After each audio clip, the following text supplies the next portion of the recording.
Welcome to Coming Home. I am your host, Dr. Onalee. The title of today's talk is They Ain't the One. If you are not getting a text back after you see this person, after you sleep with this person, after you spend quality time with them, you get nothing the next day. This is not your person. It's also not because you're not good enough, which is what I think a lot of us tend to think when we don't get a text the next day. We are upset, we feel insecure, mad at this person, angry with this person, can't believe this person. But I'm in the business of helping you reframe your situation, reframe your thoughts, look at it from a higher perspective, look at it from a God perspective. I truly believe that God is the one who orchestrates all our relationships, all of our situations in our life. And if God then wasn't putting the desire within that person to choose me, I have to trust that. Our higher power works through other people, good and bad. If that person doesn't have the desire to text you the next day, it literally doesn't mean that you're not good enough or that somebody else is better or more worthy of being chosen. It simply means that they are not your person. God will place the desire within your person to text you the next day and to choose you. They are going to want to text you. They are going to care about your day. They are going to care about your feelings. They are going to say good morning every single morning. They're going to ask how your day went. They are going to want to see you. They're going to pursue you. They're going to choose you. You're going to feel chosen and secure and safe with this person.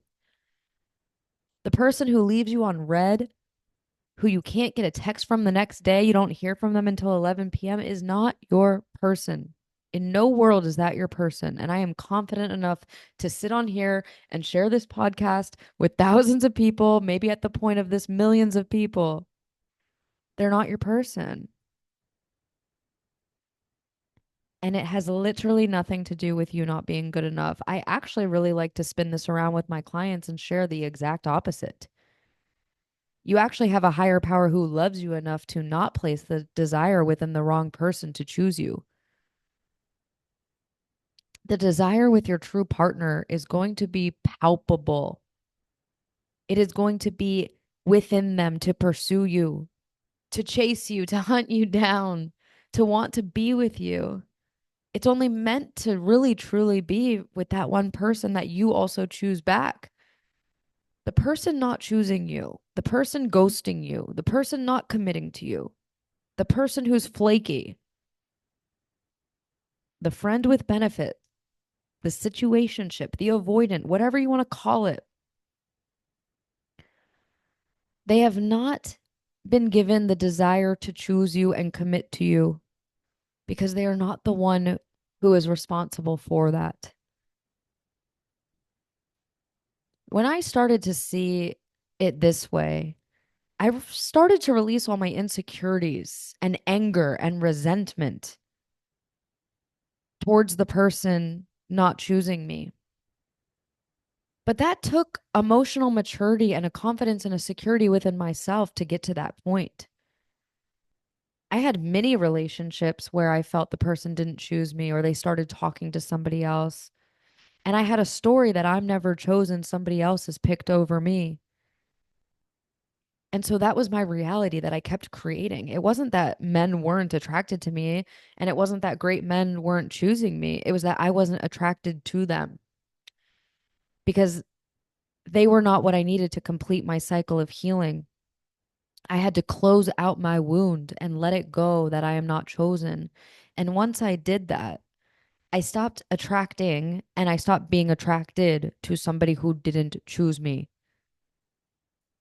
But I had to be the one to close the door and to keep it closed and to not be open and available to not receive a text message the next day. This, my love, is where it's up to you.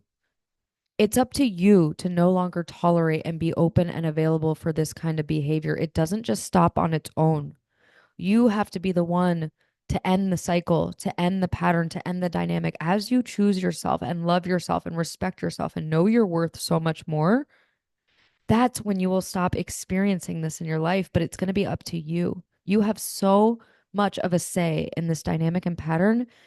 You have no idea. You are the one actually in control of this. This is the premise of my work. I help you come home to yourself and take an inventory of your part. Your part is never that you deserve the way that they're treating you or you deserve to be ghosted.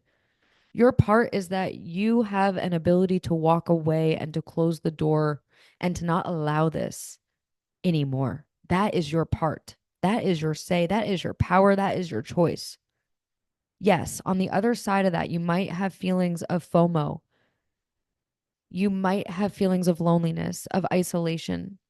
And what I've come to see is that sometimes we would rather stay in an incorrect relationship that isn't that great because we don't want to feel more depression or more pain of not having them in our life at all.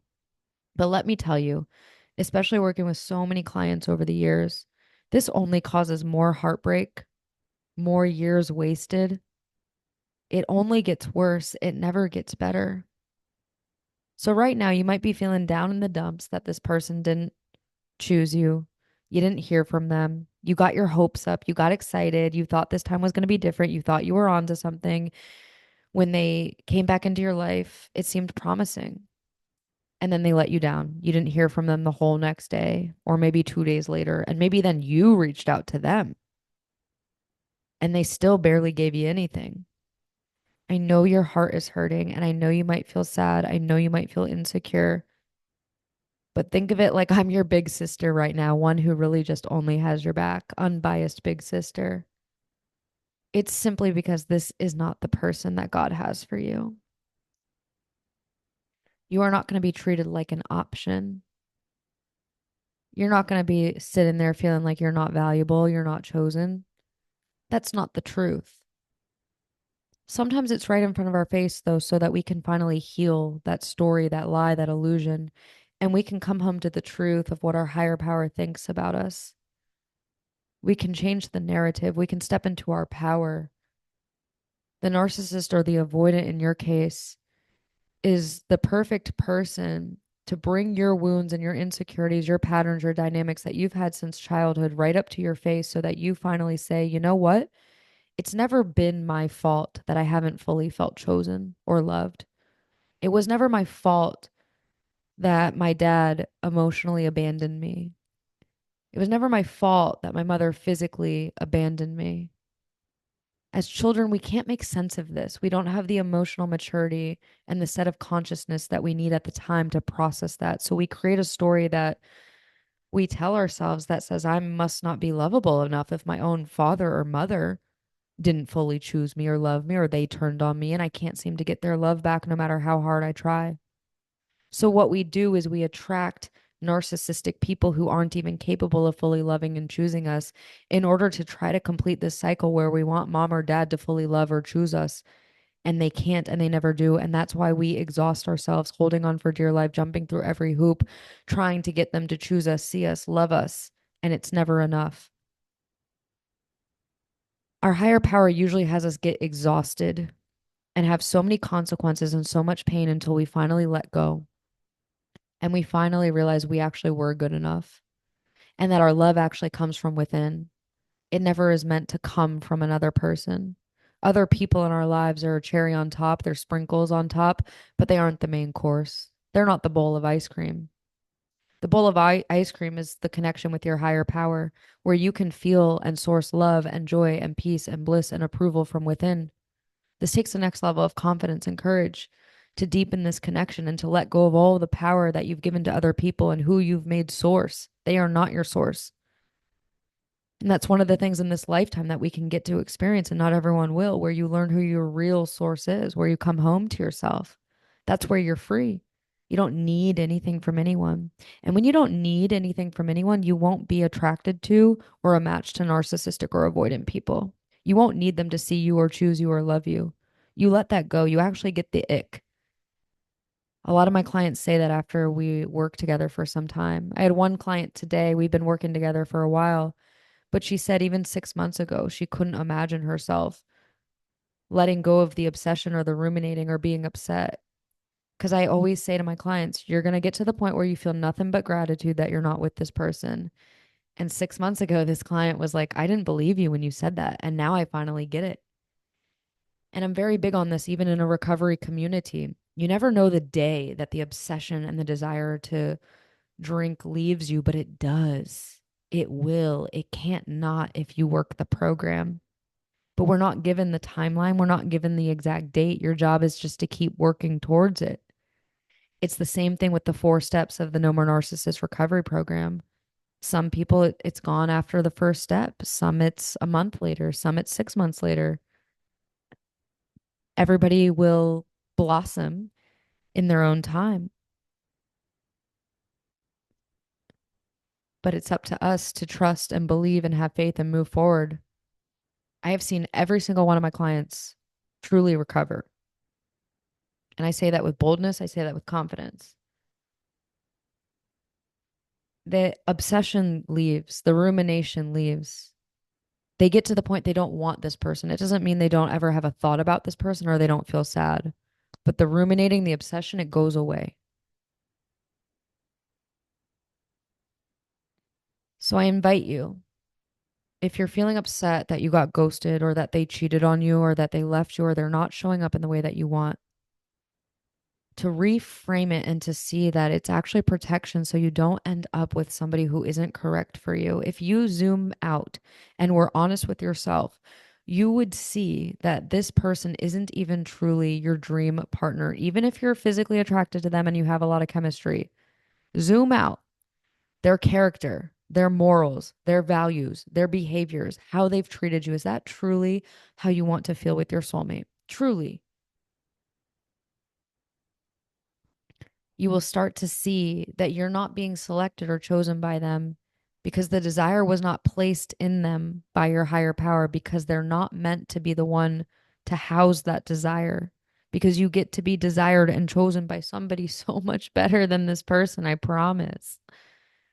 You wouldn't have been led and guided to this podcast, and you definitely wouldn't have made it to this point if that wasn't the truth. It's my intention to support you, to help you reframe your thoughts, reframe your situation, come home to yourself. It's also my intention that you make a move after listening to this. I invite you into the 4 step No More Narcissist recovery program. If you have the option and the availability and the resources to do one-on-one coaching with me, now is a really great time at the time of this recording.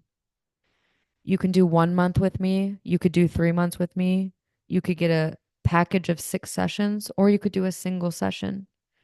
My invitation for you, though, is if you have the resources to step into doing some work together.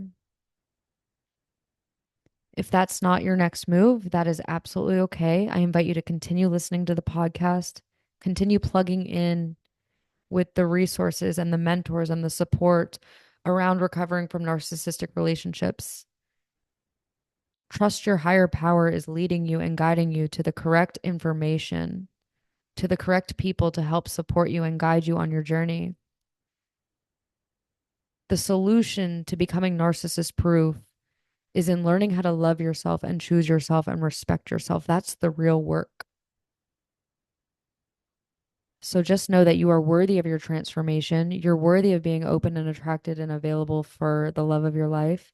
You're worthy of getting the ick towards the narcissist. You're worthy of closing down old patterns, old wounds, old cycles, old dynamics. And it's my intention that you stay plugged in. I hope you have an amazing rest of your day, and I look forward to talking to you soon.